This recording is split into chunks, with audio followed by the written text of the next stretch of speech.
बंदी छोड़ सतगुरु रामपाल जी परमेश्वर जी की जय हो। परमपिता परमात्मा सारी सृष्टि के रचनहार कुल मालिक असंख्य ब्रह्मांडों के स्वामी जगत गुरु तीनों लोकों में प्रवेश करके सबका धारण पोषण करने वाले राजाधिराज आत्माधार नाथों के नाथ देवों के देव महादेव सर्वेश्वर महेश्वर मृत्युंजय अजरो अमर आदि अनादि सनातनी प्रभु जगत पिता जगदीश्वर श्री श्री 1008 की उपाधि के वास्तविक अधिकारी अकाल मूरत सौद स्वरूपी राम वासुदेव सर्वगतम ब्रह्म परम पूजे प्रथम पूजे परम संत परम पुरुष परम धनी परम दयालु सत्य कबीर हक्का कबीर अल्लाहु अकबर बाखबर अल्लाह ताला जगत के तारणहार जगत के मुक्तिदाता जगत के जगन्नाथ हारे के सहारे हिंदुओं के राम मुसलमानों के अल्लाह सिखों के वाहिगुरु ईसाइयों के मसीह दया के सागर दयानिधि करुणा के सागर करुणानिधि स्वयंभू परिभू संकट मोचन कष्ट हरण मंगल करण दुख भंजन अविगत कबीर निर्विकार निर्विषम परमात्मा अलय अलेख सतगुरु आदि अनादि सतगुरु असली मर्यादा पुरुषोत्तम असली राम असली कृष्ण असली घनश्याम असली मुरारी राजाओं के राजा महाराजाओं के महाराजा शहंशाहों के शहंशाह सम्राटों के सम्राट भगवानों के भगवान अल्लाहों के अल्लाह प्रभुओं के प्रभु मसीहाओं के मसीह सच्चे वाहिगुरु बाबाओं के बाबा पीरों के पीर सेठों के सेठ जगत सेठ सावड़सा सेठ सर्वगुण संपन्न अनंत कोटि कलाओं के स्वामी अनंत कोटि ब्रह्मांडों के नायक योगियों में महायोगी ध्यानियों में महाध्यानी सिद्धों में परम सिद्ध ज्ञानियों में तत्व ज्ञानी ब्रह्म ज्ञानी महाज्ञानी परम ज्ञानी सर्वश्रेष्ठ ज्ञानी विज्ञानी युवा कबीर समृद्ध कबीर असमवात अमित ओजा सच्चे रहनुमा करीम अल्लाह सुभान अल्लाह। दुनिया के अंतिम पैगंबर 8 सितंबर 1951 से गांव धनाना जिला सोनीपत हरियाणा भारतवर्ष की पावन भूमि पे प्रकट रियल कल्कि भगवान श्री नारायण साकार हरि श्री बाबा साहेब नूर अनंत परमात्मा सच्चे दरवेश सच्चे बाखबर संत श्रोमणी सतगुरु रामपाल जी परमेश्वर जी के चरण कमल में आप और हम सभी भाई बहनों का अनंत कोटि दंडवत प्रणाम। सत्साई भाई और बहनों, बहुत बड़ी दया बहुत बड़ी मेहर पूज्य गुरुदेव भगवान की परमेश्वर रामपाल जी की, जिनके शुभ आशीर्वाद से विशेष आशीर्वाद से उन्हीं के सत्संगों का संग्रह पवित्र पुस्तक ज्ञान गंगा के ऊपर वीडियो बनाने की श्रृंखला जारी है। इसी श्रृंखला में आज हमारा ये 20वें नंबर का वीडियो है और प्रत्येक वीडियो में अध्यात्म को लेकर हम भाई बहनों को बहुत कुछ जानने और समझने को मिल रहा है, क्योंकि यह आध्यात्मिक पवित्र पुस्तक ज्ञान गंगा सर्व धर्मों के सर्व पवित्र धर्मशास्त्रों के ज्ञान से प्रमाणित है और जो ज्ञान हिंदुओं के चारों वेदों में पवित्र गीता 18 पुराणों में भी नहीं है, जो ज्ञान मुसलमान भाइयों की चारों कतेबों तौरात जबूर इंजिल कुरान शरीफ कुरान मजीद में भी नहीं है और जो आध्यात्मिक ज्ञान सिखों के गुरु ग्रंथ साहिब में नहीं है और जो ज्ञान ईसाइयों की पवित्र बाइबल में नहीं है, वो ज्ञान सतगुरु रामपाल जी ने 5वें वेद सूक्ष्म वेद से निष्कर्ष निकालकर, सूक्ष्म वेद है कबीर सागर और आदरणीय गरीबदास जी के द्वारा रचित सदग्रंथ साहिब, जिसको अमर ग्रंथ भी कहते हैं, जिसमें कंप्लीट स्पिरिचुअल नॉलेज है। तो कबीर परमेश्वर सतगुरु रामपाल जी ने एक ऐसी आध्यात्मिक पुस्तक तैयार करके समाज को सुपुर्द की है। यदि इस पवित्र पुस्तक ज्ञान गंगा को निष्पक्ष भाव से रुचि लेकर लगन के साथ यदि पढ़ लिया जाए और इस ज्ञान को समझ लिया जाए तो 101 पीढ़ियों का उद्धार होने में किसी भी प्रकार की कोई भी शंका नहीं रह जाएगी। तो भाई और बहनों, जिस परमेश्वर की तलाश में हम आत्माएं युगों युगों से सदियों से भटक रही हैं, कहीं पहाड़ों पर, कहीं गुफाओं में, कहीं जंगलों में, कहीं मंदिरों में, कहीं मस्जिदों में, कहीं चर्चों में, कहीं गुरुद्वारों में, तरह तरह के साधु संत महात्मा आचार्य शंकराचार्य पोप पादरी मुल्ला मौलवी पीर पैगंबर कुतुब ओलिया ना जाने हम कहाँ कहाँ भटके, लेकिन हमें आज तक कोई ये नहीं बता पाया था कि वो एक परमात्मा कौन है जिसने सारी सृष्टि को रचा है, वो दिखने में कैसा है, साकार है, निराकार है, वो रहता कहाँ है, उसका ठिकाना क्या है, वो मिलता कैसे है, उसकी प्राप्ति कैसे हो, हम जन्म और मरण के बंधन से बाहर कैसे निकलें, लग 84 योनियों की इस पीड़ा से हम कैसे छूटें। आज तक हमारे इन सवालों के कोई भी जवाब नहीं दे पाए। आज सतगुरु रामपाल जी परमेश्वर जी ने दया करी, स्वयं सतलोक से चलकर इस भारतवर्ष की पावन धरा पर प्रकट हुए और निर्धारित समय आने पर सन 1994 में अपने यथार्थ 13वें कबीर पंथ की शुरुआत करके आप और हमें ये अनमोल ज्ञान, जिस ज्ञान की 21 ब्रह्मांड में छींट भी नहीं थी, आज हमें सहज में उपलब्ध करवा दिया है। और भाई और बहनों, ये जो मनुष्य जन्म है, इतने पागल तो आप और हम भी नहीं है, इतना तो हम समझ ही सकते हैं। ये मनुष्य जन्म स्त्री या पुरुष का हमें केवल परमात्मा की प्राप्ति के लिए मिलता है, दूसरा इसका कोई विशेष प्रयोजन नहीं होता है। बाकी तो बच्चे पैदा करना, उनका पालन पोषण करना और अंत में मर जाना, ये कार्य तो पशु पक्षी भी करते हैं। अगर यही सब कार्य करते हुए परमात्मा की प्राप्ति बिना आप और हम भी शरीर छोड़कर चले जाते हैं, तो भला उन पशु पक्षियों में और हम इंसानों में क्या अंतर रह जाएगा। 84 लाख योनियां भोगने के बाद बड़ी मुश्किल से, सौभाग्य से आप और हमें ये मनुष्य चोला मिलता है, और इस मनुष्य शरीर में ही हम परमात्मा प्राप्त कर सकते हैं, क्योंकि अन्य योनियों में आत्मचिंतन की, मंथन की, विचार विमर्श की, सलाह लेने की, सलाह देने की ये योग्यता नहीं है। आप किसी गधे कुत्ते सूअर को समझाओगे कि भाई बैठ, मैं आपको रामायण का पाठ सुनाता हूँ, मैं आपको महाभारत की कथा सुनाता हूँ और आप ये भक्ति किया करो, राम का नाम लिया करो। उस गाय गधे कुत्ते बैल यानी 84 लाख योनियों में उन प्राणियों को इन बातों से कोई लेना देना नहीं है, क्योंकि वो उन योनियों में अपना कर्म भोग रहे हैं। कौन सा कर्म? जब वे कभी आप और हमारी तरह इंसान थे, स्त्री या पुरुष थे, उनको भी किसी ने बहुत समझाया था, संतों ने आकर बताया था, लेकिन उन्होंने संतों की बात अपने कान पर नहीं रखी और हंसी मजाक में टाल गए, और उसके बाद आज उनकी लग 84 योनि में दुर्दशा हो रही है। तो भाई और बहनों, आप और हमारे साथ भी यही होगा यदि हमने समय रहते धरती पर प्रकट पूर्ण संत तत्वदर्शी सतगुरु रामपाल जी के ज्ञान पर विचार नहीं किया, और यदि हमने उनकी शरण ग्रहण करके अपनी आत्मा के कल्याण के लिए शास्त्र अनुकूल सत भक्ति को नहीं अपनाया। तो भाई और बहनों, लग 84 योनियां भोगने के बाद ये अनमोल मनुष्य चोला हमें परमात्मा जी देते हैं। इस मनुष्य जन्म में हम परमात्मा प्राप्ति कर सकते हैं, दूसरा कोई विकल्प नहीं है, अन्यथा फिर से हम लग 84 योनियों में लंबे समय के लिए पीड़ा भोगने के लिए चले जाएंगे।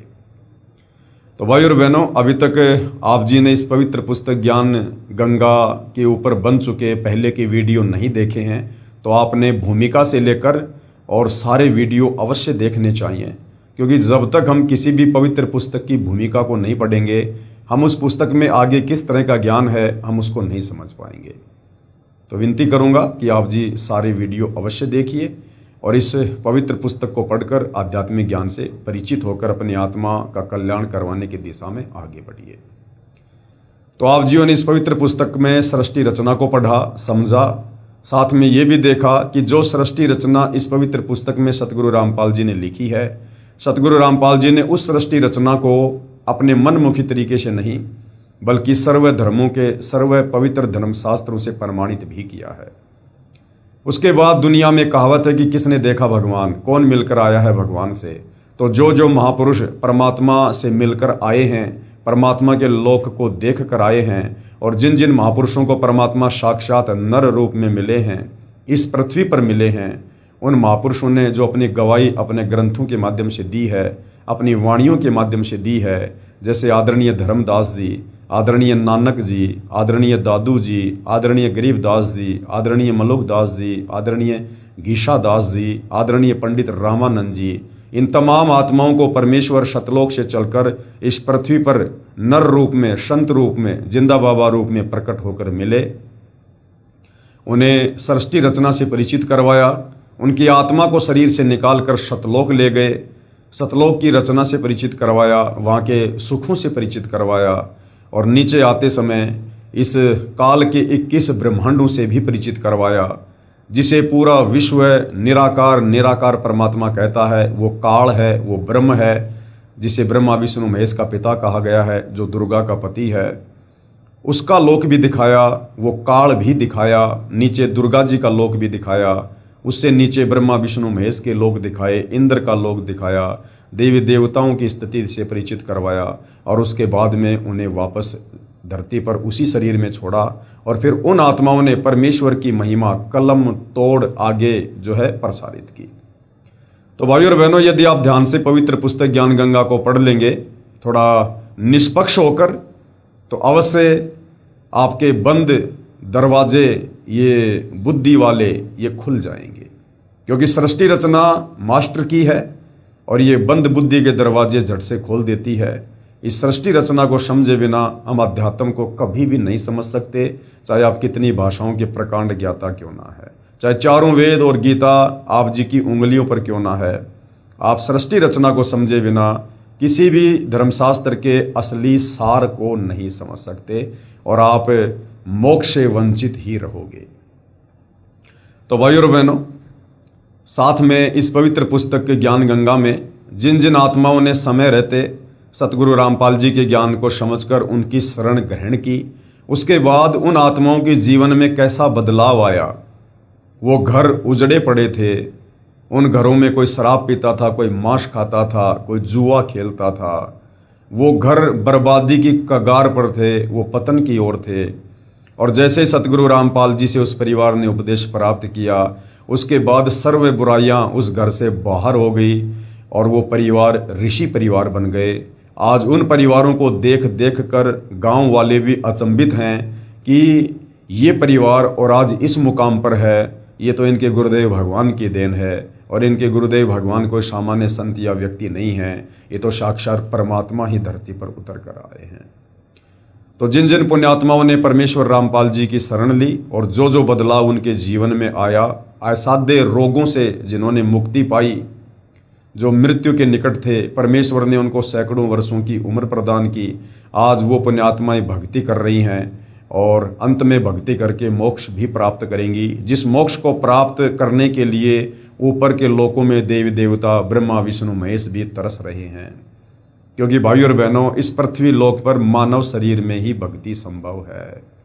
भक्ति तो हम देवलोक में भी कर सकते हैं, लेकिन मुक्ति केवल मनुष्य योनि में और इस पृथ्वी लोक पर ही संभव है। और आज आप और हम सबका परम सौभाग्य कि वो मुक्तिदाता, जगत का तारणहार, जगत का उद्धारक, वो कबीर परमेश्वर जिन्होंने असंख्य ब्रह्मांडों की रचना की, पूरी सृष्टि को रचा, जो तीनों लोकों में प्रवेश करके सबका पालन पोषण कर रहे हैं, आज वह कबीर परमात्मा साक्षात नर रूप में, संत रूप में धरती पर प्रकट है। और आप और हम सब उन्हीं की आत्मा हैं और अपनी आत्माओं को पुनः इस काल के कर्म बंधनों से छुड़वा कर सतलोक ले चलने के लिए आए हैं। तो भाइयों और बहनों, थोड़ा सा ध्यान अध्यात्म की ओर भी दीजिए, क्योंकि ये मनुष्य जन्म केवल परमात्मा प्राप्ति के लिए ही मिलता है। तो और कौन कौन आत्माएं हैं जिन आत्माओं ने सतगुरु रामपाल जी की शरण ग्रहण करके और अपने जीवन को नरक से एक ऋषि परिवार बनाया है।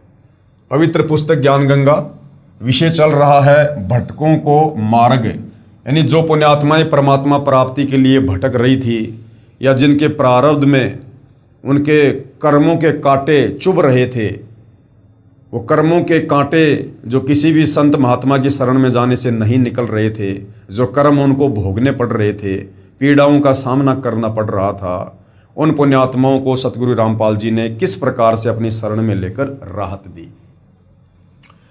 तो अभी तक आप और हमने पेज नंबर 141 तक ये पढ़ा है। आगे अनहोनी की परमेश्वर ने, क्योंकि अनहोनी परमात्मा ही किया करते हैं। अनहोनी का मतलब होता है भाग्य से अधिक। जो हमारी किस्मत में लिखा जा चुका है, उस किस्मत को मिटाकर जो अलग से अपनी लेखनी से किस्मत लिख दे, दुखों को सुखों में तब्दील कर दे, उसको कहते हैं परमेश्वर। और अनहोनी परमेश्वर ही कर सकता है। कहते मासा घटे ना तिल बदे, विधाता लिखे जो लेख, पर साचा सतगुरु मेट कर ऊपर मार दे मेख। तो भाई और बहनों, किस प्रकार से सतगुरु रामपाल जी ने अनहोनी की। मैं भगत सुरेंद्र दास, गांव गांदरा, तहसील सांपला, जिला रोहतक का निवासी हूं। मेरी आयु 31 वर्ष है तथा बचपन से ही परमात्मा की खोज में लगा हुआ था तथा मनमुखी पूजा, मंदिरों में जाना, व्रत आदि करना, श्राद्ध निकालना आदि भी करता था। मंदिरों में जाना, व्रत करना, श्राद्ध निकालना, इसको मनमुखी पूजा क्यों कहा है? क्योंकि भक्ति का विधान हमारे धर्मशास्त्र हैं और हमारे धर्मशास्त्रों में यानी चारों वेदों में और पवित्र गीता जी में ये कहीं भी नहीं लिखा है कि आपने मंदिर में जाना चाहिए, तीर्थों पर जाना चाहिए, धामों पर जाना चाहिए, व्रत रखने चाहिए या फिर श्राद्ध निकालने चाहिए। उल्टा गीता जी और चारों वेद हमें व्रत निकालने के लिए मना करते हैं और श्राद्ध निकालने के लिए भी मना करते हैं। और गीता जी अध्याय 9 श्लोक नंबर 25 तो यहाँ तक कहता है कि जो व्यक्ति श्राद्ध निकालते हैं यानी जो व्यक्ति भूत पूजा करते हैं वो भूत के लोक में जाएंगे, जो पितरों को पूजते हैं वो उन पितरों के पास जाएंगे। तो ये जो श्राद्ध हमसे निकलवाए जा रहे हैं ये पितरों की पूजा करवाई जा रही है। तो भाई और बहनों, गीता जी इन तमाम प्रकार की शास्त्र विरुद्ध साधनाओं को करने के लिए मना कर रही है। इसलिए भगत सुरेंद्र दास जी ने इन तमाम साधनाओं को, इन क्रियाओं को मनमुखी पूजा का नाम दिया है तथा मनमुखी पूजा जैसे मंदिरों में जाना, व्रत आदि करना, श्राद्ध निकालना आदि भी करता था। परंतु शारीरिक कष्ट व मानसिक अशांति लगातार बनी हुई थी। ये तमाम भक्ति पूजा करते करते भी सुरेंद्र जी शारीरिक कष्ट और मानसिक परेशानियों से ग्रस्त थे। जबकि भाई और बहनों, भक्ति क्यों की जाती है? मंदिर में, मस्जिद में, तीर्थों पर व्रत करना, ये तमाम प्रकार की भक्ति क्रिया इंसान क्यों करता है? इसलिए करता है कि मेरे घर में शांति रहे, मेरा शरीर सुखी रहे, निरोगी रहे, मेरा काम धंधा बढ़िया चले, मेरे बाल बच्चे ठीक से रहें, मेरा कारोबार उन्नति करे। यानी जीवन में खुशहाली के लिए परमात्मा के दरबार में जाते हैं और भक्ति करते हैं। और भक्ति करते करते भी यदि हमारे ऊपर कष्टों का पहाड़ ज्यों का त्यों है, इसका मतलब वो भक्ति विधि सही नहीं है। जो भक्ति हम कर रहे हैं वो भक्ति फिर शास्त्रों के अनुकूल नहीं है। और यदि भक्ति शास्त्रों के अनुकूल है तो फिर हम उस भक्ति को मर्यादा में रहकर नहीं कर रहे हैं।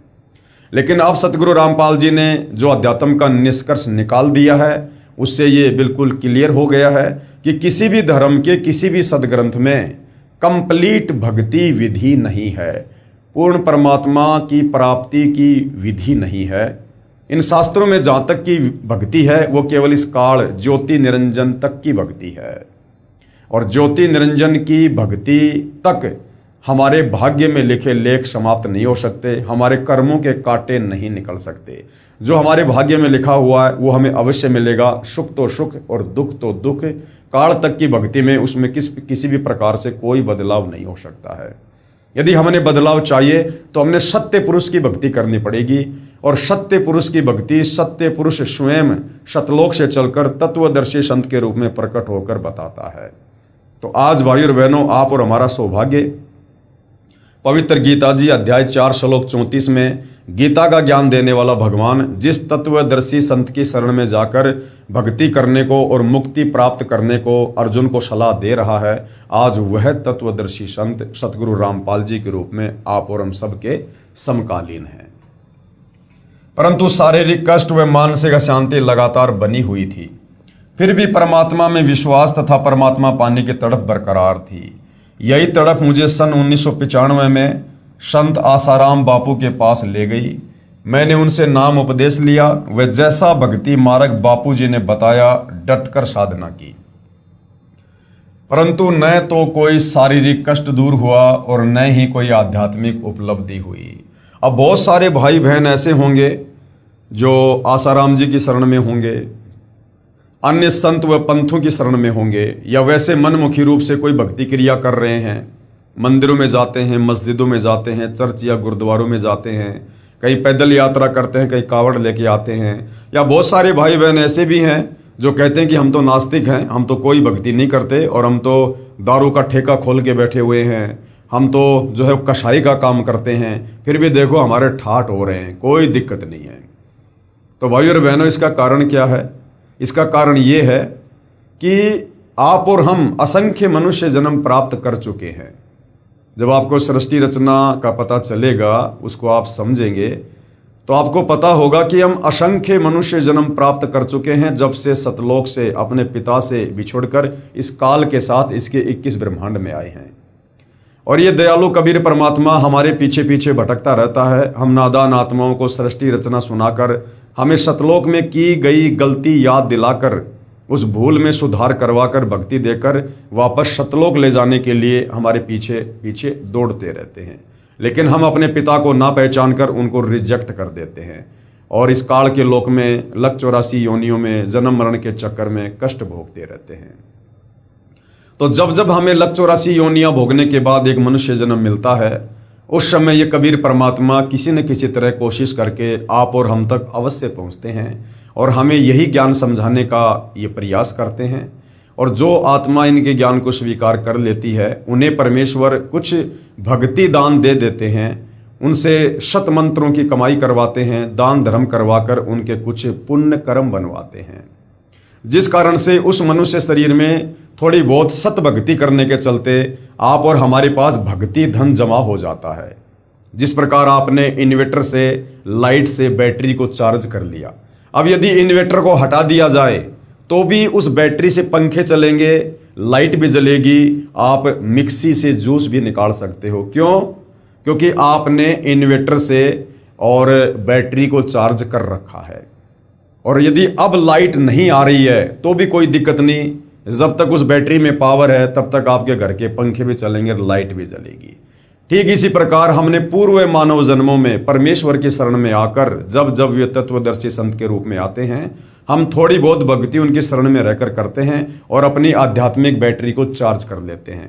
फिर अगले जन्म में यदि हमें तत्वदर्शी संत नहीं मिलता है, यदि हमें सत भक्ति नहीं मिलती है और हम दुनिया वालों की तरह शास्त्र विरुद्ध साधना में लग जाते हैं, मंदिर में, मस्जिद में, चर्च में, गुरुद्वारों में, तो भी हमें लाभ होते रहते हैं।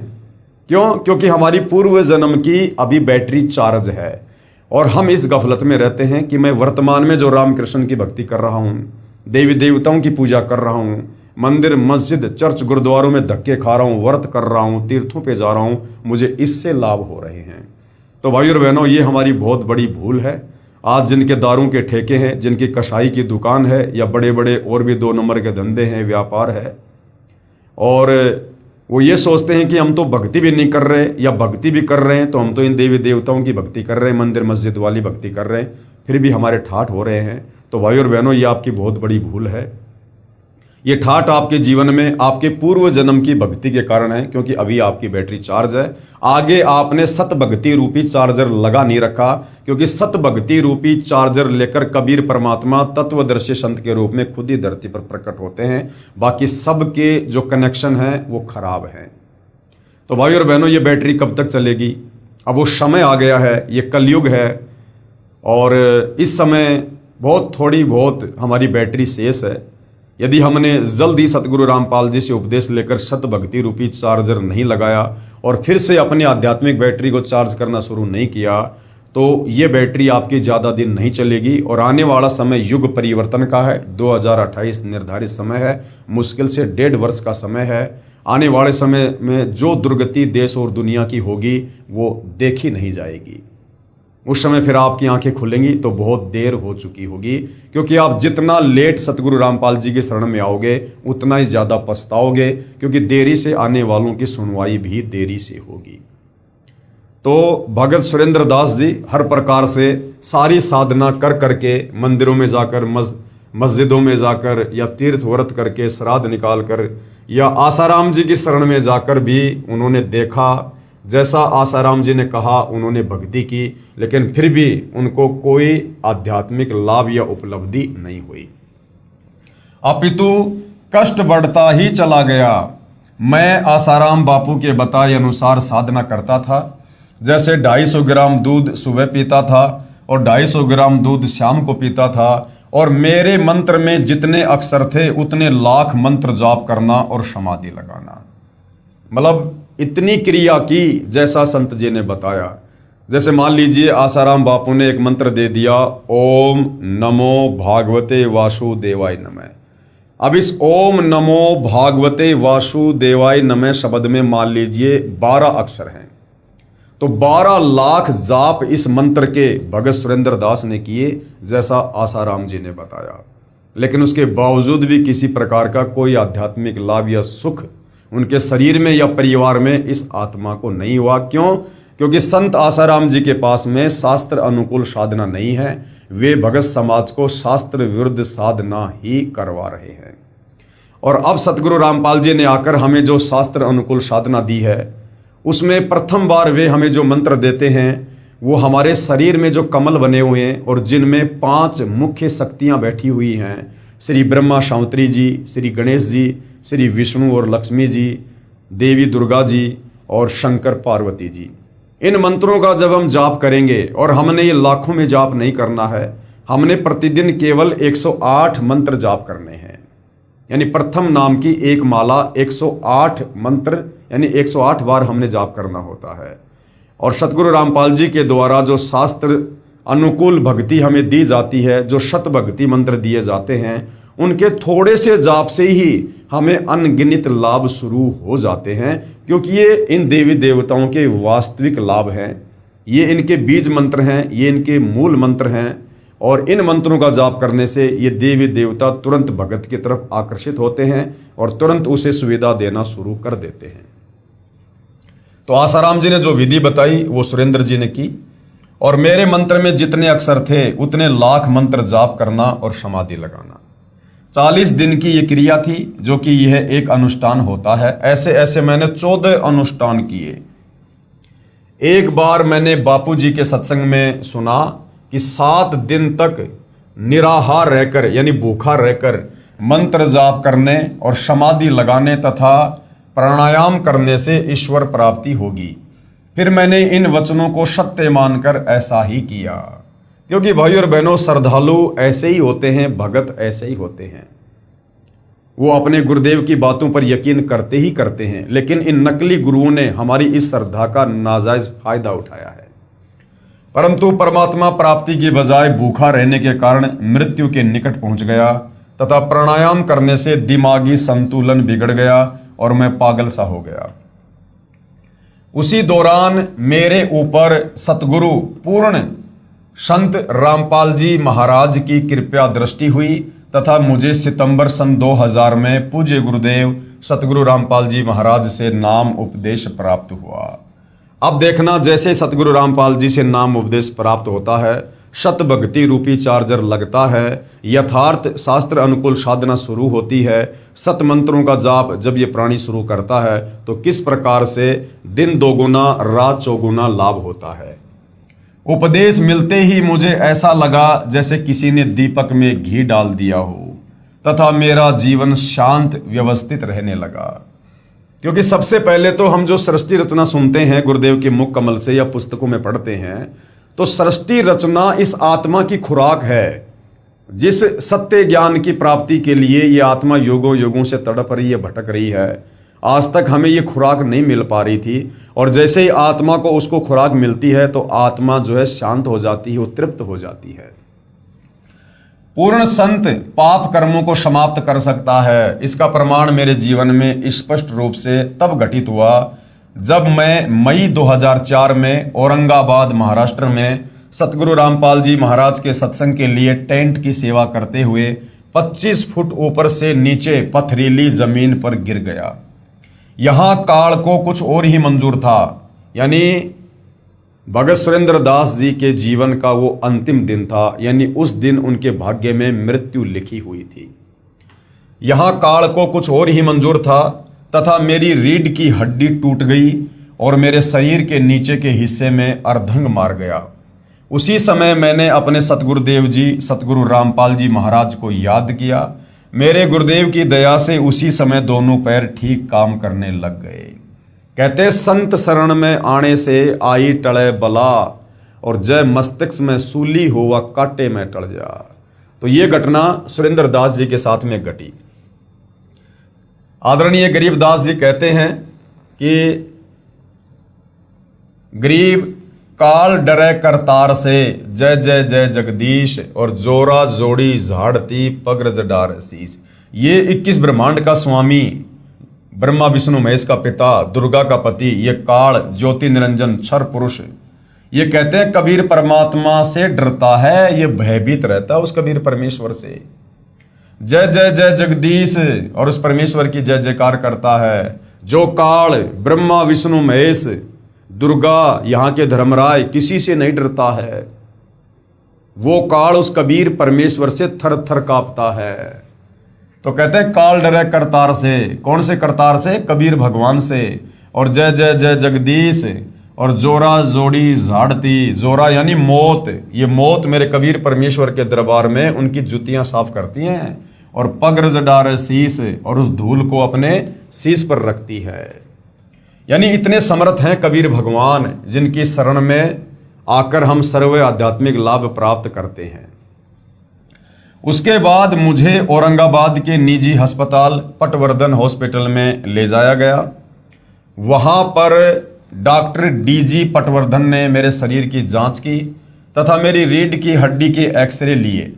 रिपोर्ट से पता चला कि रीढ़ की हड्डी टूटी हुई है। रिपोर्ट देखकर डॉक्टर बहुत हैरान होकर कहने लगा कि आपकी रीढ़ की हड्डी टूट गई है और उसका एक टुकड़ा टूटकर अलग हो गया है। डॉक्टर बार बार मेरे पैरों को हाथ लगाकर देखता रहा और कहा कि आप पर परमात्मा की विशेष कृपा है कि आपके पांव ठीक काम कर रहे हैं, क्योंकि इस रिपोर्ट के अनुसार आपको अधरंग होना जरूरी था, यानी आपको पैरालिसिस होना बिल्कुल जरूरी था। वहां उस हॉस्पिटल में मैं 3 दिन तक दाखिल रहा। उसके बाद मैं छुट्टी लेकर वापस अपने घर हरियाणा आ गया। यहाँ रोहतक में मैंने अपना इलाज हड्डियों के प्रसिद्ध डॉक्टर चड्डा से करवाया। डॉक्टर चड्डा भी मेरी रिपोर्ट देखकर हैरान रह गया तथा कहा कि आप चल फिर कैसे रहे हो, आपको तो रिपोर्ट के अनुसार अर्धंग होना चाहिए था, यानी लकवा मार जाना चाहिए था। डॉक्टर चड्डा ने फिर से रंगीन एक्सरे करवाया तथा कहा कि इसका इलाज संभव नहीं है तथा ऑपरेशन के द्वारा इसको जिस स्थिति में है वहीं रोका जा सकता है ताकि हड्डी और ना टूट सके। उसने हड्डियों को ताकत देने के लिए इंजेक्शन शुरू किए और 3 महीने में पूरे इंजेक्शन लग गए। फिर उसने कहा कि ऑपरेशन जरूर करवाना पड़ेगा, नहीं तो बाकी बची हुई हड्डी भी टूट सकती है, और कहा कि ऑपरेशन का खर्च 2 लाख रुपए आएगा। फिर उसी समय डॉक्टर ने बताया कि रिपोर्ट के अनुसार आपको 3 महीने के अंदर मृत्यु को प्राप्त हो जाना था। आज आप परमात्मा की कृपा से ही जीवित हो। ऑपरेशन का खर्च 2 लाख रुपए देने में मैं असमर्थ था, इसलिए मैं दूसरे डॉक्टर के पास इलाज के लिए गया। वह भी मेरी रिपोर्ट देखकर आश्चर्य में पड़ गया और कहा कि यदि ऑपरेशन में देर हो गई तो हड्डी और भी टूट सकती है। उसने भी बताया कि रिपोर्ट के अनुसार आपको अधरंग होना चाहिए था, आप चल फिर कैसे रहे हो। आखिर हार कर मैंने अपने गुरुदेव सतगुरु रामपाल जी महाराज के चरणों में प्रार्थना की।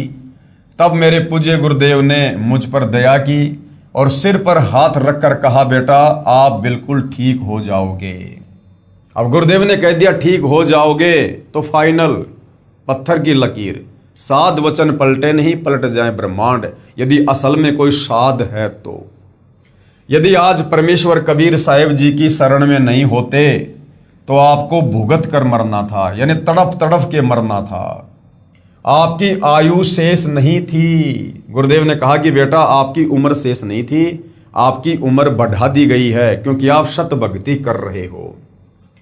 आप एक बार फिर डॉक्टर को दिखा लो। मैंने गुरुजी के आदेश अनुसार अगले ही दिन डॉक्टर को दिखाया, जिसने मेरा एक्सरे किया और एक्सरे देखकर डॉक्टर आश्चर्यचकित रह गया और बोला, जो हड्डी टूटकर अलग हो गई थी वह अपने आप ऊपर को उठकर कैसे जुड़ गई।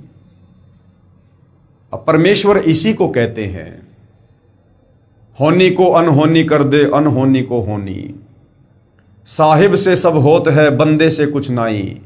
और डॉक्टर तो एक बंदा है, एक जीव है। सतगुरु रामपाल जी साहिब हैं, परवरदिगार हैं। तो कहते हैं साहिब से सब होत है बंदे से कुछ नहीं, वो राई से पर्वत कर दे फिर पर्वत से राई। सतगुरु रामपाल जी वही कबीर परमेश्वर हैं जिन्होंने ये शरीर बनाया है। पिंड प्राण जिन दीन ने दाना, गरीब दास जाकू कुर्बाना। यदि शरीर का वास्तव में कोई डॉक्टर है, कोई वैद्य है, तो कबीर परमेश्वर हैं, जो आज धरती पर सतगुरु रामपाल जी के नाम से प्रकट हैं। अन्यथा भाइयों और बहनों, ये जितने भी डॉक्टर हैं, ये लोग कितना पढ़ते हैं, कितना लिखाई करते हैं, कितना पैसा बर्बाद करते हैं, और कई वर्षों की तपस्या के बाद कोई तो एक नाक का डॉक्टर बन जाता है, कोई आई स्पेशलिस्ट बन जाता है, कोई बालों का डॉक्टर, कोई जो है वो त्वचा का डॉक्टर, कोई हाथ का डॉक्टर, कोई हड्डी का डॉक्टर, कोई लीवर का डॉक्टर, कोई किस चीज़ का डॉक्टर। पूरे शरीर का डॉक्टर तो इंसान भी नहीं होता। तो ये कबीर परमात्मा जिसने इंसान बनाया, असंख्य इंसानों को बनाया, शरीरों को बनाया, ये कबीर परमात्मा वास्तव में शरीर का और आत्मा दोनों का डॉक्टर है। तो कबीर परमेश्वर जो चाहे जो कर दे। ये विज्ञान, ये टेक्नोलॉजी, ये उस परमेश्वर की टेक्नोलॉजी के आगे, उनकी आध्यात्मिक शक्ति के आगे ऊंट के मुंह में जीरे के बराबर भी नहीं है।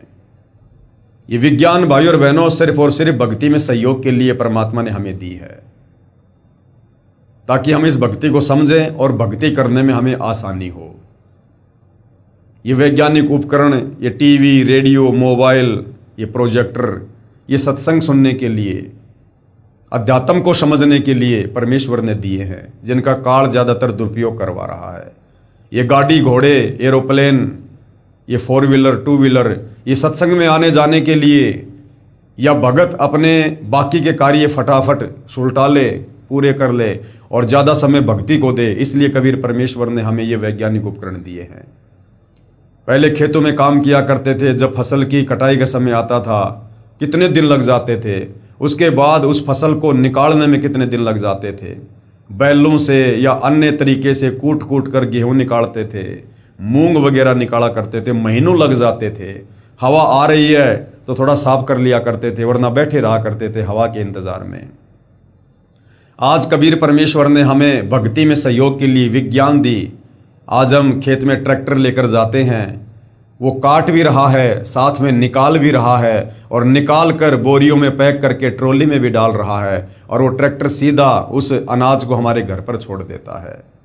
वो महीने भर का कार्य केवल 2 घंटे में आज पूरा हो रहा है, और बाकी समय फिर हम परमेश्वर की भक्ति करें, सत्संग सुने। इसके लिए परमात्मा ने हमें ये विज्ञान दी है, जिसका वर्तमान में काल दुरुपयोग करवा रहा है। तो आने वाले समय में भाई और बहनों, इस विज्ञान का दुरुपयोग करने वाले जो है अपने कर्मों की सज़ा भोगेंगे। यदि समय रहते वो लोग परम संत सतगुरु रामपाल जी की शरण में नहीं आते हैं, सत भक्ति शुरू नहीं करते हैं, तो ये विज्ञान आने वाले समय में उनके जो कर्मों के, जो प्रारब्ध के जो कष्ट हैं, जो रोग हैं, जो पीड़ाएं हैं, वो नहीं मिटा सकती। ये प्रारब्ध के कष्ट तत्वदर्शी संत की शरण में आने से ही ठीक होते हैं। तो आने वाले समय में देश दुनिया को मजबूरीवश सतगुरु रामपाल जी की शरण में आना ही पड़ेगा, दूसरा कोई विकल्प नहीं बचेगा।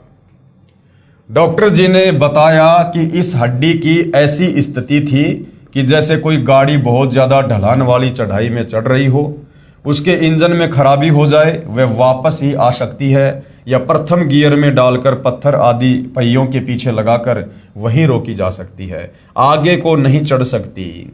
इसी प्रकार आपकी हड्डी ऐसे ऊपर को चढ़कर जुड़ गई, जो डॉक्टरी इतिहास से बाहर की बात है। इससे मुझे भी महसूस होता है कि कोई शक्ति है जो असंभव को संभव कर सकती है। साहिब से सब होत है, बंदे से कुछ नाई, वो राई से पर्वत कर दे, फिर पर्वत से राई।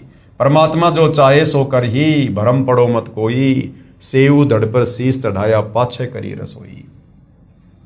यह तो ऑपरेशन से भी नहीं हो सकता था। ऑपरेशन करके इसमें कोई पदार्थ भरकर वह गैप भरा जा सकता था। फिर भी यदि आप कोई वजन उठाने का कार्य करते तो फिर से हड्डी खिसक कर आप चारपाई पर भुगत कर मरते।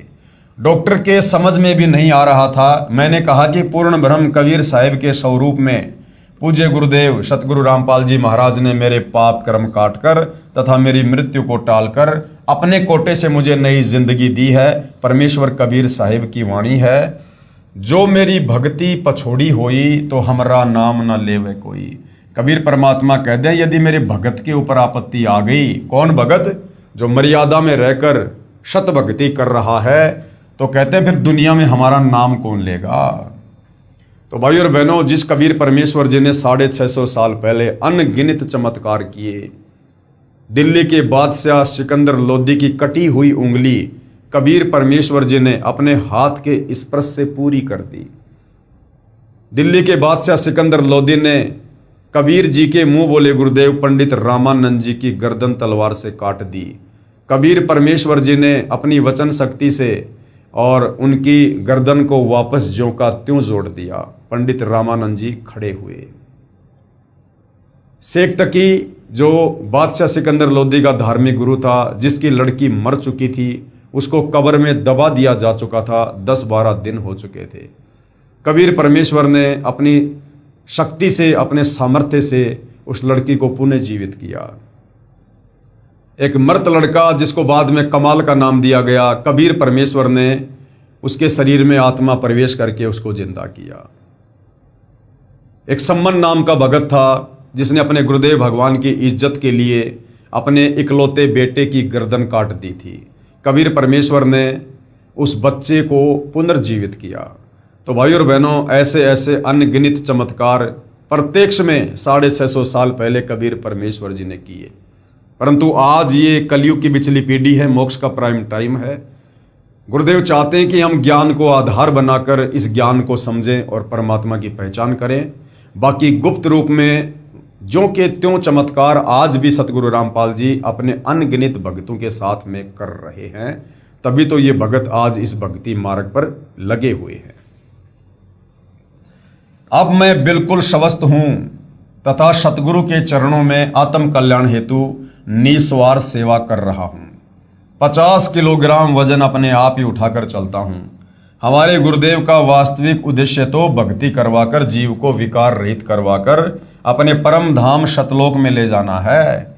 यानी सतगुरु रामपाल जी जो शास्त्र अनुकूल सत भक्ति हमें दे रहे हैं, उस सत भक्ति का केवल इतना ही काम नहीं है कि भाई हमारे रोग ठीक हो जाएं, हमारे घर में सुख हो जाए। नहीं, ये तो गुरुदेव भगवान कहते हैं अगर आप ये भक्ति करोगे तो आपको रुंगे में मिलेंगे। रुंगे में जो सुख आपको ब्रह्मा विष्णु महेश नहीं दे सकते, वो सुख आपको इस सत भक्ति करने के चलते रुंगे में मिलेंगे, मुफ्त में। इस सत भक्ति पर लगाने का वास्तविक रीजन है कि हम युगों युगों से इस काल के कर्म बंधनों में बंध कर जो जन्म मरण के चक्कर में असहनीय कष्ट भोग रहे हैं, 184 योनियों में गधे कुत्ते सूअर बनकर असहनीय पीड़ा भोग रहे हैं, कभी नरक में जाते हैं, वहां पर यातना भोगते हैं, तपस्या पर भून भून कर खाए जाते हैं। इन तमाम कष्टों से मुक्ति दिलवाकर हमारी आत्मा को सतलोक ले जाना सतगुरु रामपाल जी का जो है प्रथम कार्य है, जो इस भक्ति से संभव है। तो भाई और बहनों, हमें ये सांसारिक लाभ तो मिलेंगे क्योंकि ये कबीर परमेश्वर जी की सत भक्ति है। ये लाभ तो बाई प्रोडक्ट है, बायो प्रोडक्ट, ये तो मिलेंगे ही मिलेंगे। जिस प्रकार किसान गेहूं की फसल तैयार करने के लिए अपने परिवार के पालन पोषण के लिए खेत में गेहूं का बीज डालता है, लेकिन वो गेहूं बनने से पहले पशुओं के लिए चारा बनता है। तो इसी प्रकार हम जो सत भक्ति कर रहे हैं सतगुरु रामपाल जी से उपदेश लेकर, हमारा मुख्य मकसद होना चाहिए मोक्ष प्राप्ति, आत्मा का कल्याण। बाकी इस भक्ति को करने के चलते सांसारिक लाभ तो ऑटोमेटिक होंगे, ये तो भक्ति के बायो प्रोडक्ट हैं। यहाँ के छोटे मोटे सुख तो हमारे गुरुदेव अपने खजाने से दे देते हैं ताकि जीव भक्ति मार्ग में लगा रहे। अतः सर्व समाज से प्रार्थना है कि हमारे गुरुदेव के चरणों में आकर सत भक्ति करें तथा सांसारिक सुखों के साथ साथ आत्म कल्याण का मार्ग भी प्राप्त करें। सत साहेब। अब आगे क्या समझाया गया है, जो अनहोनी भगत सुरेंद्र दास के साथ हुई है, जिस दिन वो सत्संग में टेंट लगा रहे थे और 25 फुट की ऊंचाई से पथरीली जमीन पर गिरे, उनकी कमर की हड्डी टूट गई थी। उस दिन उनकी जीवन लीला समाप्त होनी थी। उनके प्रारब्ध में केवल उनकी इतनी ही आयु थी, लेकिन तत्वदर्शी संत की, पूर्ण संत की शरण में होने के चलते कबीर परमेश्वर सतगुरु रामपाल जी ने अपने भगत की उम्र बढ़ा दी। अब हमारे वेदों में इस बात का कहाँ जिक्र है कि वो परमात्मा सत भक्ति करने वाले अपने भगत की आयु भी बढ़ा देता है और उसे 100 साल की उम्र प्रदान कर देता है भक्ति के लिए। ऋग्वेद मंडल 10 सूक्त 161 और मंत्र 2 में पूर्ण परमात्मा ने कहा है कि हे शास्त्र अनुकूल साधना करने वाले साधक। तो वर्तमान में इस धरती पर शास्त्र अनुकूल साधना यानी हमारे धर्मशास्त्रों में जिस भक्ति को करने के लिए कहा गया है उसको कहते हैं शास्त्र अनुकूल साधना, यानी शास्त्रों के अनुसार भक्ति। तो शास्त्र अनुकूल साधना करने वाले साधक, तो वर्तमान में धरती पर शास्त्र अनुकूल साधना केवल सतगुरु रामपाल जी के पंथ में है और कहीं नहीं है। तो ऋग्वेद मंडल 10 सूक्त 161 मंत्र 2 क्या कहता है? पूर्ण परमात्मा ने कहा है कि हे शास्त्र अनुकूल साधना करने वाले साधक यानी भगत, तू सर्व भाव से मेरी शरण ग्रहण कर। सर्व भाव का मतलब है और सारी भक्ति पूजा छोड़ दे जो आज से पहले तू कर रहा था और तेरी दुर्गति भी हो रही थी। ये मंदिर, मस्जिद, चर्च, गुरुद्वारे यानी जिस भी देश में, जिस भी धर्म में जो भी आपकी परंपरागत साधना है जो शास्त्रों के विरुद्ध है, उन तमाम भक्ति क्रियाओं को छोड़ दे। सर्व भाव का मतलब होता है सबको छोड़ दे। तू सर्व भाव से मेरी शरण ग्रहण कर, अर्थात संशय रहित होकर मेरी भक्ति कर, मैं तेरे असाध्य रोग भी समाप्त कर दूंगा। यानी जिन रोगों को कोई समाप्त नहीं कर सकता, ना डॉक्टर, ना ब्रह्मा विष्णु महेश, ना किसी भक्ति साधना से ठीक हो सकते, उन असाध्य रोगों को भी परमात्मा जो है अपनी भक्ति देकर खत्म कर देता है। और यदि तेरी आयु यानी तेरी उम्र भी शेष नहीं है तो तेरी आयु के श्वास बढ़ाकर 100 वर्ष कर दूंगा। उपरोक्त कथा प्रभु की समर्थता को प्रमाणित करती है। तो भगत सुरेंद्र दास जी ने यहाँ पर अपना नाम और मोबाइल नंबर लिखवाया है। यदि मोबाइल नंबर अभी चालू हैं और यदि किसी को शंका हो कि ऐसा नहीं हो सकता है तो आप जी भगत सुरेंद्र दास जी को कॉल करके पूछ सकते हैं। और फिर भी आपको डाउट है तो भाई एक बार सतगुरु रामपाल जी की शरण में आकर देख लो। यदि आपकी सच्ची नीयत होगी और उनके द्वारा दी गई भक्ति को मर्यादा में रह के करोगे तो होनी से अनहोनी होगी। उसके बाद में एक अन्य भगत ने अपनी आत्मकथा लिखी है जो सतगुरु रामपाल जी की शरण में आने के बाद उनके साथ में घटित हुई है। प्रभु ने सुनी गरीबों की, मैं करमवीर पुत्र श्री घासी राम पुत्र श्री छोटू राम गांव भराण जिला रोहतक का स्थायी निवासी हूं। सबसे पहले मैंने व पूरे परिवार ने सन 1986 में निरंकारी बाबा हरदेव सिंह जी महाराज का नाम लिया। उस समय मैं बहनों को चूड़ियां पहनाने का कार्य किया करता था। आर्थिक स्थिति अच्छी थी, धीरे धीरे स्थिति बिगड़ती चली गई, जबकि भक्ति से तो स्थिति सुधरनी चाहिए। लेकिन जो बाबा हरदेव सिंह जी थे, निरंकारी पंथ के मुखिया, उनके पास में शास्त्र अनुकूल साधना नहीं थी। और भाई और बहनों, आपने देखा होगा किस प्रकार से श्री हरदेव सिंह जी की कनाडा में एक्सीडेंट में अकाल मृत्यु हो जाती है। जब एक संत की अकाल मृत्यु हो रही है तो आप जी विचार कर सकते हैं कि उस संत के अनुयायियों का क्या होगा। यानी उस संत के पास में शास्त्र अनुकूल साधना नहीं है। मेरी आर्थिक स्थिति पहले तो अच्छी थी, धीरे धीरे स्थिति बिगड़ती चली गई। फिर कुछ दिनों के बाद मेरी पत्नी के शरीर में तरह तरह की बीमारियां घर कर गई। उसको बवासीर की बीमारी व पित्त की थैली में पथरी थी। डॉक्टर ने ऑपरेशन में लागत 20,000 रुपए की बताई। मुझदास के घर में उस समय 20,000 दाने भी खाने को नहीं थे और मुझदास को भी दमे की बीमारी थी। मेरी पत्नी तथा मैं अपने कष्टों को याद करके दुखी मन से चर्चा करते हुए एक ऑटो में बैठकर बस अड्डा जा रहे थे कि पैसा तो है नहीं, अब ऑपरेशन कैसे होगा, हम तो मर ही जाएंगे। उसी ऑटो में एक बहन बैठी हुई थी। उसने हमारी सारी बात पूछी और कहा कि आप करोथा चले जाओ, वहाँ एक महाराज जी हैं और बीमारियों की दवाई मुफ्त देते हैं। हालांकि सतगुरु रामपाल जी कोई बीमारियों की दवा नहीं देते हैं, ये तो सत भक्ति देकर यानी राम नाम की दवाई देकर ये आत्माओं के कष्टों का निवारण करते हैं। मेरी पत्नी भगतमती मेवा देवी 27/7/2003 को शतलोक आश्रम करोथा में गई तथा बंदी छोड़ सतगुरु रामपाल जी महाराज को अपनी सारी बीमारी व घर की हालात बताई। सतगुरुदेव ने बहुत प्यार से सभी बातें सुनी तथा कहा कि बेटी यहाँ कोई औषधि आदि नहीं दी जाती, कि बेटी यहाँ करोथा आश्रम में कोई दवाई या औषधि नहीं दी जाती है, केवल आत्म कल्याण का मार्ग समझाया जाता है तथा भक्ति करने की विधि पवित्र वेदों व पवित्र गीता जी के आधार पर शास्त्र अनुकूल बताई जाती है। पूर्ण परमात्मा कबीर साहिब जी की कृपा से केवल मंत्र जाप के करने मात्र से ही सर्व कष्ट दूर हो जाते हैं। चाहे कोई शरीर का रोग हो, चाहे कोई प्रारब्ध का कर्म हो, कुछ भी हो, तत्वदर्शी संत की शरण में आने के बाद तत्वदर्शी संत सब कुछ कर सकता है तथा मूल लाभ तो जन्म मृत्यु से पूर्ण रूप से जीव का छुटकारा करवाने का है। समाज सुधार व अन्य सुख तो रुंगे में अर्थात निशुल्क स्वयं ही हो जाते हैं।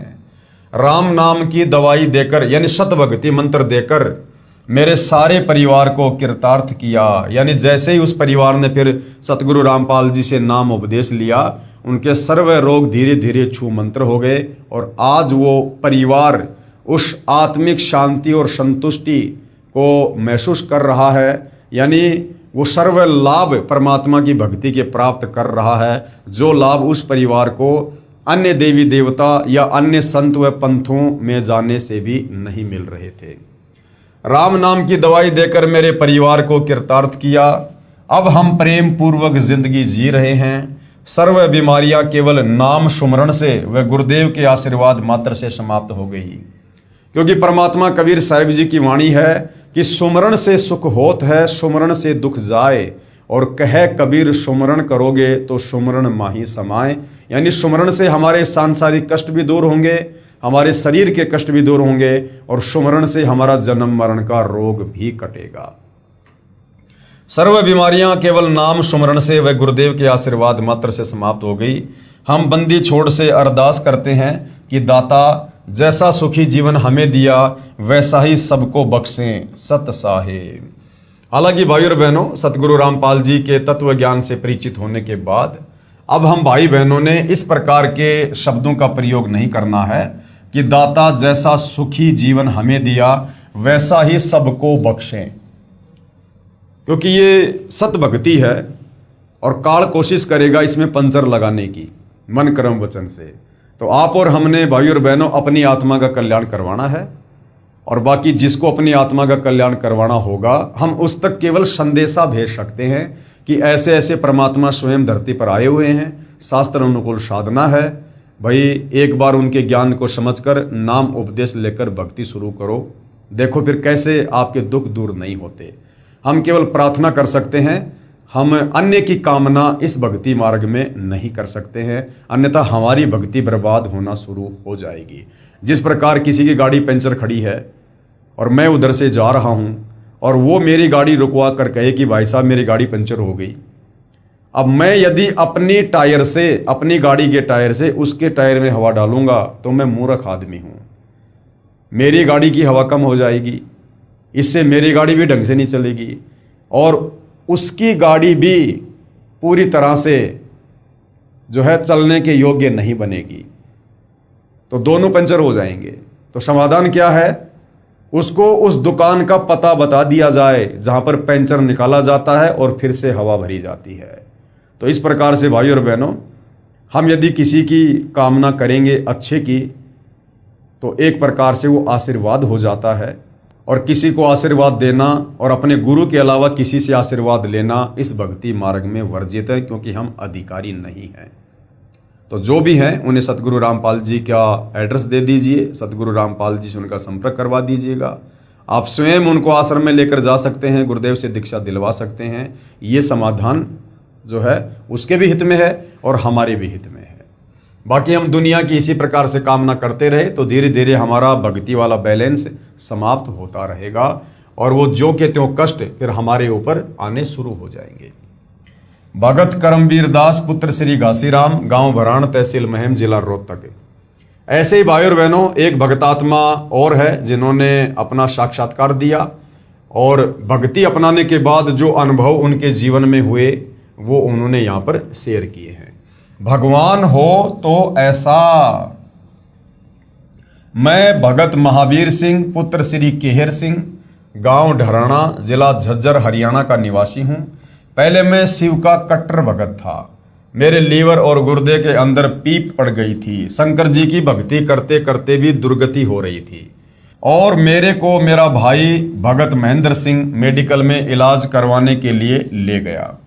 उससे पहले भी काफ़ी पैसा लग गया था, लेकिन कोई आराम नहीं हुआ। मेडिकल के अंदर अल्ट्रासाउंड के बाद 3 ऑपरेशन बोल दिए। मैं घबरा गया। मैंने ऑपरेशन करवाने से इनकार कर दिया। खाना भी नहीं खाया जाता था। हालात बिल्कुल नाजुक हो चुके थे।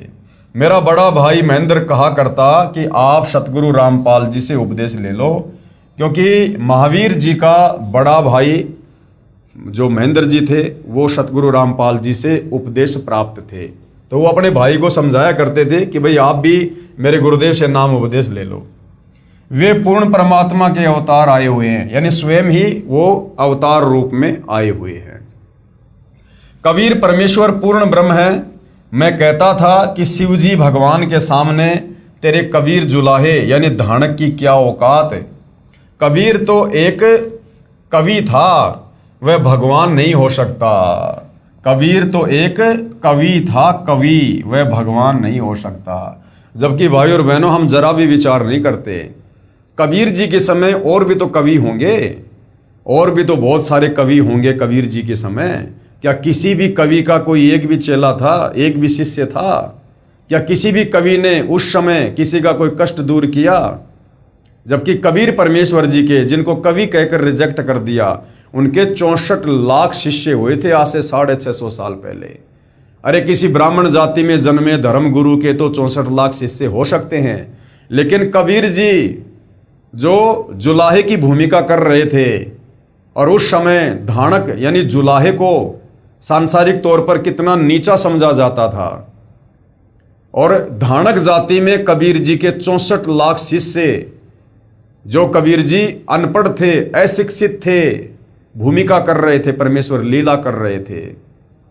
लोग जिस समय उनकी शक्ल देखना पसंद नहीं करते थे, जिस जाति में वो लीला कर रहे थे, और 64 लाख शिष्य हो जाना, ये कोई सामान्य बात नहीं है। ये मात्र किसी कवि का काम नहीं हो सकता।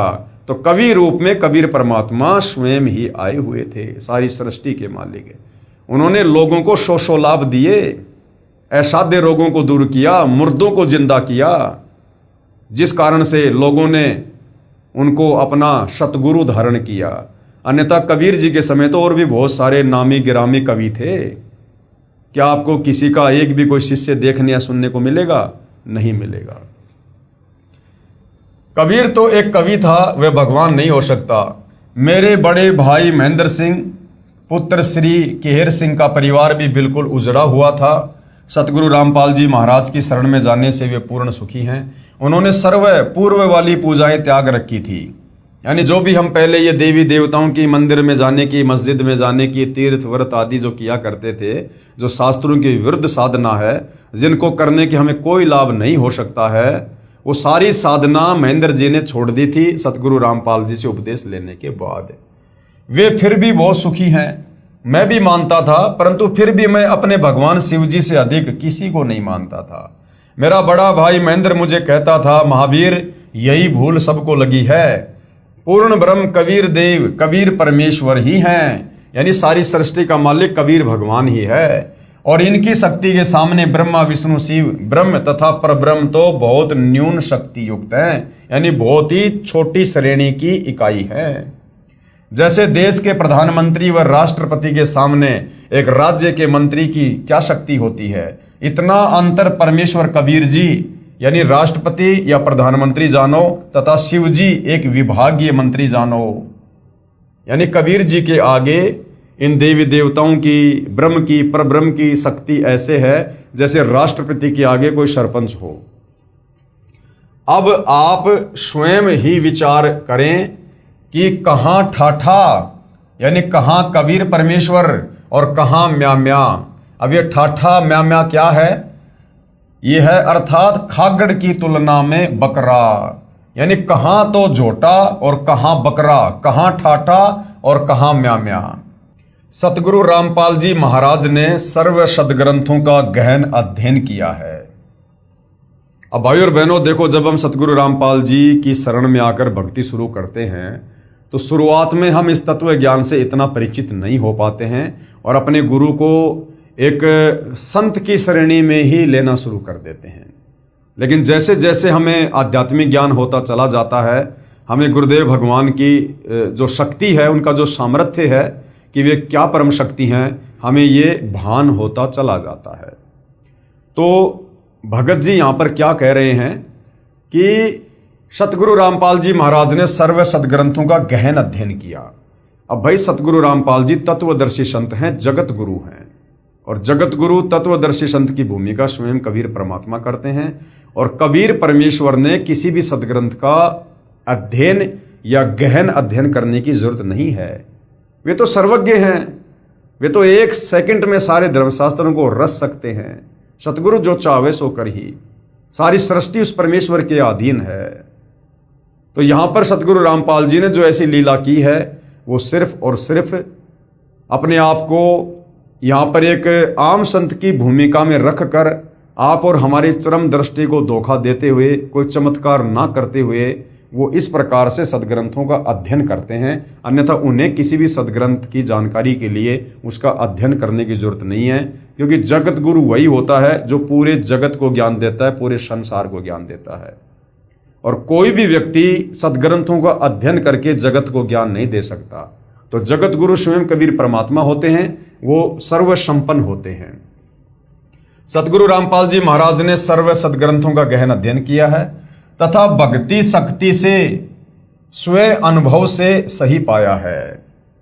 कबीर परमेश्वर जी को अनुभव करने की आवश्यकता नहीं पड़ती है, उनके पास में सर्व शक्तियां होती हैं और वे स्वयं में परिपूर्ण होते हैं।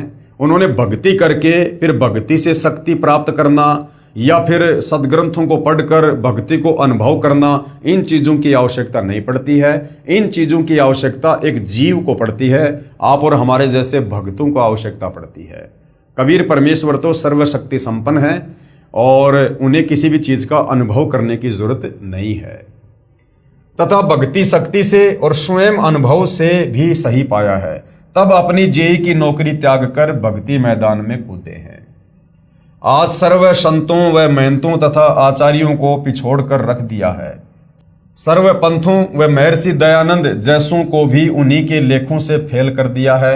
समाचार पत्रों में भी खुल्लम खुल्ला सभी को ललकारा है। यहाँ पर ये जो शब्द है ललकारा है, ये भाई और बहनों संत मर्यादाओं के थोड़ा खिलाफ है। देखो, ये पवित्र पुस्तक ज्ञान गंगा सतगुरु रामपाल जी के सत्संगों का संग्रह है, लेकिन लिखने वाले सतगुरु रामपाल जी नहीं है, लिखा भक्तों ने है। और ये जो इंटरव्यू हैं ये भक्तों ने लिए हैं और फिर भक्तों ने अपने बुद्धि विवेक से उनकी बातों को जैसा उन्होंने बताया और जैसा भगत ने समझा उस हिसाब से इस पुस्तक में लिखा है। अगर सतगुरु रामपाल जी अपने कर कमल से ये पवित्र पुस्तक लिखते तो सतगुरु रामपाल जी यहाँ पर इस ललकारना शब्द का प्रयोग नहीं करते। वो यही कहते कि समाचार पत्रों में भी खुल्लम खुल्ला सर्व संतों को ज्ञान चर्चा के लिए आमंत्रित किया है। ये ललकारना थोड़ा सा अहंकार को दर्शाता है। कोई नहीं बोलता। आर्य समाज के कुछ नादानों ने विरोध किया था, मुंह की खानी पड़ी, क्योंकि महाराज रामपाल जी परमाणु सहित बात करते हैं, अन्य केवल निराधार दंत कथाओं के आधार पर ही मार्गदर्शन कर रहे हैं। सत्य के सामने असत्य नहीं टिक सकता। बड़े भाई महेंद्र की उपरोक्त बातें सुनकर मन में आता था कि लड़ पड़ूं, परंतु बड़ा होने के नाते नहीं बोलता था। कोई और कह देता कि कहाँ ठाठा यानी कहाँ कबीर भगवान और कहाँ म्या यानी कहाँ उनके सामने शंकर भगवान, तो मैं महावीर अवश्य लड़ाई कर लेता। परंतु अब पता चला कि सचमुच कबीर जी पूर्ण परमेश्वर ही हैं, मरता क्या नहीं करता। उस दिन मैंने अपने भाई महेंद्र से कहा कि मेरी जान बचा ले। मेरे भाई महेंद्र ने कहा कि करोथा आश्रम में चल। उस समय सतगुरु रामपाल जी सतलोक आश्रम करोथा में सत्संग किया करते थे। तेरी जान बचेगी। मुझे ऑपरेशन थिएटर में ले जाने के लिए ट्रॉली में लिटा दिया था तथा ऑपरेशन वाले कपड़े भी पहना दिए थे। मैं उठकर चल पड़ा और कपड़े उतार कर अपने कपड़े पहनकर अपने भाई महेंद्र से कहा कि मैं नाम ले लूंगा। हम गाड़ी करके मेडिकल रोहतक से सीधे बंदी छोड़ सतगुरु रामपाल जी महाराज की शरण में आ गए। नाम उपदेश लिया। उसी समय आश्रम में मैंने भोजन पाया, जबकि कई दिनों से वो भोजन भी नहीं कर पा रहे थे उस कष्ट के कारण। मैं फिर मेडिकल में गया और जांच करवाई। डॉक्टर आश्चर्य में पड़ गए और मेरे कोई तकलीफ नहीं पाई, यानी सारी रिपोर्ट बिल्कुल ओके। मैं स्वस्थ हो गया। मेरा आश्रम में कोई खर्च नहीं हुआ। नाम तथा मंत्र जाप की पुस्तिका मुफ्त प्राप्त हुई। मेरा सारा परिवार अन्य देवी देवताओं की पूजा पाठ किया करता, परंतु उपदेश लेने के बाद सर्व त्याग दी। अब भाई और बहनों, सतगुरु रामपाल जी इन देवी देवताओं की भक्ति छुड़वाते नहीं हैं, ना देवी देवताओं को छुड़वाते हैं। सतगुरु रामपाल जी हमें वास्तव में इन देवी देवताओं के बीज मंत्र जाप करवाते हैं, इनके मूल मंत्र जाप करवाते हैं, जिससे ये देवी देवता तुरंत प्रभावित होकर भगत को तुरंत सांसारिक और शारीरिक लाभ प्रदान करना शुरू कर देते हैं। आज से पहले हमारे जितने भी नादान तत्व ज्ञानहीन धर्मगुरु आचार्य शंकराचार्य रहे हैं, इनको स्वयं शास्त्रों का ज्ञान नहीं था, जिस कारण से ये हमें इन धर्म शास्त्रों में वर्णित जो सत भक्ति है वो भी निकाल कर नहीं दे पाए। ये हमें देवी देवताओं की भी सत भक्ति इन शास्त्रों से निकाल कर नहीं दे पाए, जिस कारण से इन देवी देवताओं के मनमुखी मंत्रों का जाप करते करते, जैसे आपने पढ़ा इस पवित्र पुस्तक ज्ञान गंगा में कि गीता ज्ञानदाता काल ब्रह्म अर्जुन से कहता कि अर्जुन, मेरी भक्ति का केवल एक ओम मंत्र है, और जो अंतिम समय तक ओम नाम का जाप करता हुआ शरीर त्यागता है वो मेरे ब्रह्मलोक में जाता है, और ब्रह्मलोक के बाद वो पुनः वापस लक 84 योनि में जन्म मरण के चक्कर में और नरक में भी जाता है। तो ये हमारे नादान धर्म गुरु हमें ओम नाम का जाप भी नहीं देते। ये तो अन्य मनमुखी मंत्र राधे राधे श्याम मिला दे, हरे राम हरे कृष्णा, ओम नमो भागवते वासुदेवाय नमः, तरह तरह के मंत्र हमसे जाप करवा रहे हैं, जिनका हमारे किसी भी धार्मिक सदग्रंथ में कोई उल्लेख नहीं है, जिस कारण से इन देवी देवताओं से भी हमें लाभ प्राप्त नहीं हो रहे हैं। अब सतगुरु रामपाल जी ने हमें इन देवी देवताओं के वास्तविक मूल मंत्र बीज मंत्र दिए हैं, जिससे आप और हमें तुरंत लाभ होते हैं। पहले से अधिक सुखी व स्वस्थ हो गए। बंदी छोड़ पूर्ण परमात्मा सतगुरु रामपाल जी महाराज का दिन रात गुणगान करते हैं। सतगुरु रामपाल जी महाराज का मुख्य उद्देश्य तो नाम उपदेश देकर भक्ति करवा के काल के जाल से मुक्त करवाना है। समाज सुधार व अन्य सुख तो रुंगे में अर्थात स्वयं ही हो जाते हैं। सत साहिब भगत महावीर जी। उसके बाद भाई और बहनों, एक और पुण्यात्मा है जिसने अपने अनुभव शेयर किए हैं सतगुरु रामपाल जी से उपदेश प्राप्त करने के बाद। जो भी सुख इनको अपने शरीर में या परिवार में हुआ है उसका इन्होंने यहाँ पर अन्य लोगों को समझाने की दृष्टि से और बखान किया है। लुटे पिटों को सहारा। मैं भगत जियाराम यानी राजू पुत्र श्री गणेशी राम गांव डराना निवासी हूँ। मेरे और मेरी पत्नी को असाध्य रोग था। कोई ओपरा पराया कहता था। डॉक्टरों ने टीबी बताई। हमने डॉक्टरों से भी काफ़ी इलाज करवाया और देवी देवताओं की बहुत पूजा की और यूपी हरियाणा राजस्थान में बालाजी आदि भी इलाज के लिए गए। काफ़ी पैसा लग गया। 10-12 वर्ष तक ऐसे ही भटकते रहे। हमने कम से कम 2 लाख रुपए लगा दिए होंगे, लेकिन कोई आराम नहीं हुआ। हम बहुत तंग हो गए। मैं बहुत निर्धन हो गया। 50 रुपए कमाता और 100 रुपए खर्च हो जाते। कई बार आत्महत्या करने की सोची। हवन भी करवाया। हवन करते समय पंडित डर गया और पंडित ने बताया कि इसके अंदर बहुत बड़ा जिंद है। पंडित ने कहा कि मैं फिर से हवन करूंगा और फिर बताऊंगा। भगत महेंद्र पुत्र श्री केहर सिंह जो मेरे गांव के हैं, इन्होंने सतगुरु रामपाल जी महाराज से नाम उपदेश ले रखा था। मुझे कई बार कहता था कि जियाराम कहीं घूम ले और ठगों के पास लुट ले। सतगुरु रामपाल जी महाराज के बिना कष्ट निवारण नहीं हो सकता। भगत महेंद्र कहता था कि मैं भी सर्व भटक कर तथा लुट कर सतगुरु रामपाल जी महाराज के आशीर्वाद से व उनके द्वारा दिए नाम से उजड़ कर बसा हूँ।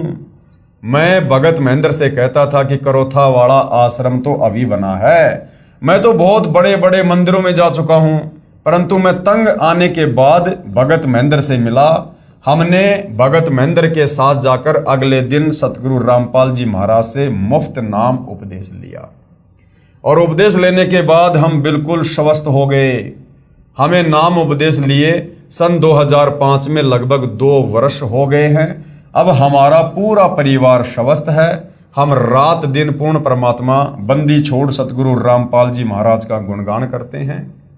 सतगुरु रामपाल जी महाराज का मुख्य उद्देश्य तो नाम उपदेश देकर भक्ति करवा के काल के जाल से मुक्त करवाना है। समाज सुधार व अन्य सुख तो रूंगे में अर्थात स्वयं ही हो जाते हैं। सत साहेब भगत जिया रामदास जी हैं, इनके मोबाइल नंबर हैं, किसी को शंका है तो आप जी संपर्क कर सकते हैं। अब उसके बाद भाई और बहनों एक पुण्यात्मा और है, इन्होंने भी अपने विचार व्यक्त किए हैं सतगुरु रामपाल जी से उपदेश प्राप्त करने के बाद। तो भाई और बहनों इस विषय में हम अगले वीडियो में चर्चा करेंगे। और ये वीडियो देख रहे उन तमाम भाई बहनों से जो अभी सतगुरु रामपाल जी की शरण में नहीं हैं, जो आज भी अपने धर्म शास्त्रों में वर्णित साधना के विपरीत ही मनमुखी साधना कर रहे हैं, या फिर इन काल प्रेरित तत्व ज्ञानहीन आचार्य शंकराचार्य धर्म गुरुओं के शिष्य बनकर या उनकी शरण में जाकर मनमुखी साधना कर रहे हैं, जिस साधना को करने के चलते आपके प्रारब्ध में, आपके भाग्य में जो कष्ट हैं, जो पीड़ा हैं, हो सकता है वर्तमान में आप सुखी हैं, लेकिन जो आने वाली पीड़ाएं हैं उनसे आपका किसी प्रकार से कोई बचाव नहीं हो सकता है। तो मैं तो निवेदन कर सकता हूं, विनती कर सकता हूं। कहते हैं कि समझदार व्यक्ति वो नहीं है जो अपने पैर का अंगूठा तुड़वा कर माने, समझदार वो है जो दूसरे की चोट से अपना अंगूठा फुड़वाने से बच जाए। तो ये तमाम प्रकार की बातें जो भक्ति और भगवान के नाम पर लुट पिट कर हर प्रकार से बर्बाद होकर सभी साधु संत महात्माओं के चक्कर काटकर मंदिर मस्जिद चर्च गुरुद्वारों में जाकर तमाम देवी देवताओं की पूजा पाठ भक्ति हवन यज्ञ अनुष्ठान करवाकर जो किसी प्रकार का लाभ प्राप्त नहीं कर पा रहे थे, उल्टा दुखी होते जा रहे थे, ये उन भाई बहनों के साक्षात्कार हैं, ये उनके इंटरव्यू हैं। तो यदि आप वर्तमान में किसी प्रकार की पीड़ा से ग्रसित हैं और आपको किसी भी प्रकार से कोई राहत नहीं मिल रही है, या आप एक एजुकेटेड और समझदार व्यक्ति हैं और यदि आप परमात्मा की प्राप्ति के लिए भटक रहे हैं लेकिन आपको कहीं कोई वो आत्म संतुष्टि वाला मार्ग या ज्ञान प्राप्त नहीं हो रहा है, तो आप जी ने इस पवित्र पुस्तक ज्ञान गंगा को पढ़कर और जिन जिन भगत भाई बहनों ने सतगुरु रामपाल जी की शरण ग्रहण की है, उसके बाद जो लाभ उनके घर में, उनके परिवार में, उनके शरीर में, उनके काम धंधे में जो उन्हें हुए हैं, जिनका वो बखान कर रहे हैं, आप जी इन बातों पर विचार करके सतगुरु रामपाल जी के YouTube पर सत्संग सुनना अवश्य शुरू करें। इस पवित्र पुस्तक ज्ञान गंगा की PDF आप जी गूगल से भी डाउनलोड कर सकते हैं, या सतगुरु रामपाल जी के नाम से एक वेबसाइट है www.jagatgururampalji.org। यहाँ पर आप सतगुरु रामपाल जी की सभी पुस्तकों की PDF फाइल प्राप्त करके पढ़ सकते हैं। उनके द्वारा किए गए ऑडियो वीडियो में प्रवचन सत्संग भी आप जी डाउनलोड करके सुन सकते हैं, या फिर YouTube तो हमेशा आपके साथ आपके मोबाइल में रहती है। आप YouTube पर जाकर सर्च कीजिए सतगुरु रामपाल जी सत्संग, और विनती करूँगा आप जी सृष्टि रचना को अवश्य सुनिए, बार बार सुनिए, कम से कम 5 बार तो सृष्टि रचना को आप जी अवश्य सुनिए। प्रथम बार सुनोगे थोड़ा सा आपको समझ में नहीं आएगी, क्योंकि आज से पहले हमने केवल दंत कथाएं हमारे धर्म गुरुओं से सुनी है, जिस कारण से हमारे अंदर अज्ञान समाया हुआ है।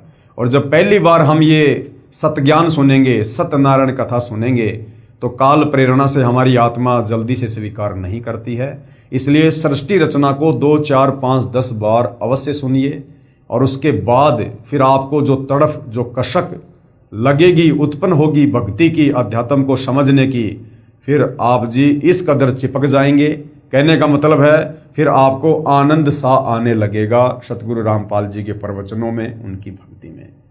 तो भाई और बहनों, वर्तमान में चाहे सांसारिक लाभ हो या चाहे आत्मा के कल्याण का जो है लाभ हो, ये हमें सतगुरु रामपाल जी की सत भक्ति से उनकी शरण में आकर ही मिल सकता है। दूसरा कोई तरीका नहीं है। अन्यथा भाइयों और बहनों, आज तो हम मनुष्य जन्म में हैं और मनुष्य जन्म में हमें अन्य योनियों से बहुत ही अच्छी सुविधा होती है खाने पीने पहनने घूमने फिरने की। यदि बिना सतभक्ति के यदि हमने इस मनुष्य जन्म को बर्बाद कर दिया और सतभक्ति वर्तमान में केवल सतगुरु रामपाल जी के पास है, तो भाइयों और बहनों, ये शरीर छूटने के बाद हम सीधे लक 84 योनि में जाएंगे, नरक में जाएंगे, भूत बनेंगे, प्रेत बनेंगे। उसके बाद कष्ट ही कष्ट हैं। फिर ना हमें कोई इस प्रकार से समझाने वाला मिलेगा और ना गधा बनने के बाद हम ये भक्ति करने या समझने के लायक रहेंगे। तो आज मौका है और समझदार व्यक्ति कभी मौके को चूकता नहीं है। तो सतगुरु रामपाल जी के सत्संग अवश्य सुनना शुरू कीजिए। तो भाइयों और बहनों, आज की वीडियो में केवल इतना ही।